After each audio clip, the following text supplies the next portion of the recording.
Welcome back to spice and shine. എല്ലാവർക്കും spice and ഷൈനിലേക്ക് ഒരിക്കൽ കൂടി സ്വാഗതം. രാവിലെ തന്നെ കിച്ചണിൽ വന്നതാണ്. ഇന്ന് പനിയുള്ള ഒരാളുണ്ട് കേട്ടോ. 10ാം ക്ലാസ്സിലാണ്, പക്ഷെ പനി ഒന്നൊന്നര പനിയാണ്. അത് കഴിഞ്ഞിട്ട് 2 ദിവസമായി ഭയങ്കര ക്ഷീണമുണ്ട്. അപ്പോൾ സ്കൂളിൽ പോവാതെ ഉണ്ട്, പക്ഷെ മറ്റുള്ള 2 ആളും സ്കൂളിൽ പോകുന്നുണ്ട്. അങ്ങനെ 3 ആളാണ് കേട്ടോ സ്കൂളിൽ പോകുന്നുള്ളത്. 3 മക്കളാണുള്ളത്. അപ്പോൾ വലിയവളാണ് സ്കൂളിൽ പോവാത്തത്.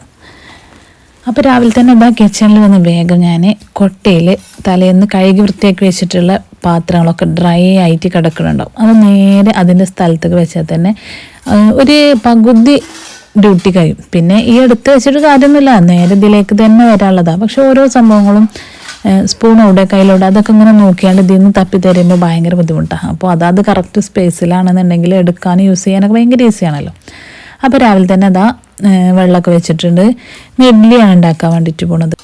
പരീക്ഷണാടിസ്ഥാനത്തിൽ റെഡിയാക്കിയിട്ടുള്ള ഒരു അടിപൊളി മാവ് വെച്ചിട്ടാണ് ഇന്ന് ഞാൻ ഇഡ്ഡലി ചുടുന്നത്. അപ്പോൾ ഒരുപാട് വീഡിയോസിലൊക്കെ കണ്ട് വൈറലായിട്ടുള്ള റെസിപ്പിയാണ്. അപ്പോൾ എനിക്ക് കണ്ടപ്പോൾ ഭയങ്കര ഇഷ്ടമായി. ഞാൻ ഓൾറെഡി ചാക്കിരി വെള്ളത്തിലിട്ട് കുതിർത്ത് അത് പൊടിച്ചിട്ട് ഇങ്ങനെ ചെയ്തെടുക്കലുണ്ട്. അത് നല്ല സോഫ്റ്റ് ഇഡ്ഡലിയും ദോശയൊക്കെ ചുട്ടെടുക്കാൻ വേണ്ടിയിട്ട് പറ്റലുണ്ട്. അപ്പോൾ അതുകൊണ്ട് തന്നെ ഇങ്ങനെ റെസിപ്പി ചെയ്ത് നോക്കാമെന്ന് കരുതി.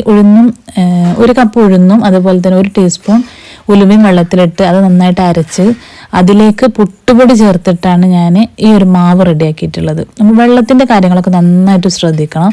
പിന്നെ എൻ്റെ ഇഡ്ഡലി പാത്രം ഉണ്ടല്ലോ, ഇതുപോലെ തട്ടാക്കിയിട്ടുള്ളതാണ്. അതിങ്ങനെ വെച്ച് കൊടുക്കലാണ്. പക്ഷെ ഒന്നിൽ തട്ടും. അതായത് ഒരു ഇഡ്ഡലി പൊങ്ങി വരുമ്പോൾ മുകളത്തെ ഇഡ്ഡലിയുടെ താഴ്ഭാഗത്ത് തട്ടിയിട്ട് ഒരു പെർഫെക്റ്റ് ഒരു ഷേപ്പ് ഉണ്ടാവലില്ല. അപ്പോൾ അതുകൊണ്ട് തന്നെ ഡബിൾ ഡക്കറിൻ്റെ ഈ ഒരു ആവി കയറ്റുന്ന സംഭവം ഉണ്ടല്ലോ, സ്റ്റീമർ, അതിൽ വെച്ചിട്ടാണ് ഇന്ന് ഞാൻ അതിലേക്ക് നേരെ ഇറക്കി കൊടുക്കുകയാണ്. അപ്പോൾ 4 തട്ട് മതി ഇഡ്ഡലി തട്ട്. മറ്റേത് 6 എണ്ണം, 4 24, ഒരൊറ്റ അടിക്ക് 24 ഇഡ്ഡലി കിട്ടും. പക്ഷേ ഇതിൽ നേരെ 8 ഇഡ്ഡലിയാണ് ഒരു പ്രാവശ്യം ഉണ്ടാക്കാൻ വേണ്ടിയിട്ട് പറ്റുക. എങ്ങനെയാലും കുഴപ്പമില്ല, എന്നാലും പെർഫെക്റ്റ് ആയിട്ട് നല്ല നമ്മൾ ഉണ്ടാക്കുമ്പോൾ കാണാനും ഭംഗിയാണ്, അതുപോലെ തന്നെ കഴിക്കാനും ടേസ്റ്റാണ്. പൊട്ടിപ്പൊളിഞ്ഞ് അങ്ങനെയൊക്കെ ആയിട്ട് ഇങ്ങനെ മുന്നിൽ വെക്കുമ്പം അത് കഴിക്കാൻ എത്ര ടേസ്റ്റ് ഉണ്ടെങ്കിലും അതിൻ്റെ ഒരു പെർഫെക്ഷൻ ആവില്ല. പക്ഷെ കാണാൻ നല്ല ഭംഗിയുണ്ട്. കഴിക്കാൻ കുറച്ച് ഉപ്പെങ്കിലും കമ്മിയാണെന്നുണ്ടെങ്കിലും അത് വലിയ കുഴപ്പമായിട്ട് തോന്നൂല. അടിപൊളിയായിട്ട് അങ്ങനെ പോയിക്കോളും, കറിയോട് കൂടിയൊക്കെ ബാലൻസ് ചെയ്തിട്ട്. പക്ഷെ അപ്പോൾ നമ്മൾ ചെയ്യുമ്പോൾ എന്തും നല്ല പെർഫെക്റ്റ് ആയിട്ട് ചെയ്യാൻ വേണ്ടിയിട്ട് ശ്രദ്ധിക്കുക. അതിന് വേണ്ടിയിട്ടാണ് ഞാൻ ഇങ്ങനെ ചെയ്തെടുത്തിട്ടുള്ളത്. ആ ഒരു തട്ടിൽ വെച്ചിട്ടുണ്ടെങ്കിൽ എങ്ങനെയായാലും എത്ര ശ്രദ്ധിച്ചിട്ടും കാര്യമല്ല, മുകളിലത്തെ ആ തട്ടിൻ്റെ അടിഭാഗം താഴെ പൊങ്ങി വരുന്ന ഇഡ്ഡലിക്ക് തട്ടിയിട്ട് എങ്ങനെയായാലും ആ മുകൾ ഭാഗം ഒരു ഷേപ്പില്ലാതായിരിക്കും ഉണ്ടാവും. അപ്പോൾ ഓരോ ഇഡ്ഡലി തട്ടിലേക്കും ഞാൻ നെയ്യാണ് ജസ്റ്റ് ഒന്ന് സ്പ്രെഡ് ചെയ്ത് കൊടുത്തിട്ടുള്ളത് കേട്ടോ. നെയ്യാണ് ഇതുപോലെ പുരട്ടി കൊടുക്കണമെന്നുണ്ടെങ്കിൽ പാത്രത്തിൽ നിന്ന് വിട്ട് വരാനും നല്ല ഈസിയാണ്. ആ നെയ്യിൻ്റെ ഒരു ടേസ്റ്റ് ഓരോ ഇഡ്ഡലിക്കും കിട്ടും. നല്ലൊരു അടിപൊളി ടേസ്റ്റ് തന്നെ ആയിരിക്കും കേട്ടോ. പിന്നെ ഇഡ്ഡലി നല്ല പെർഫെക്റ്റ് ആയിട്ട് തട്ടിൽ നിന്നും കിട്ടാൻ വേണ്ടിയിട്ട് ഒന്ന് ചൂടാറിയതിന് ശേഷം മാത്രം അതിന് ഡീമോൾഡ് ചെയ്യുക. പിന്നെ എണ്ണയോ നെയ്യോ എന്തെങ്കിലുമൊക്കെ ഒന്ന് പുരട്ടി കൊടുക്കുക. വെളിച്ചെണ്ണ മാക്സിമം പുരട്ടി കൊടുക്കാതിരിക്കുക. അതാവുമ്പോൾ അതിൽ ഒട്ടിപ്പിടിക്കുകയാണ് ചെയ്യുക, അത് നിങ്ങോട്ട് കിട്ടൂല.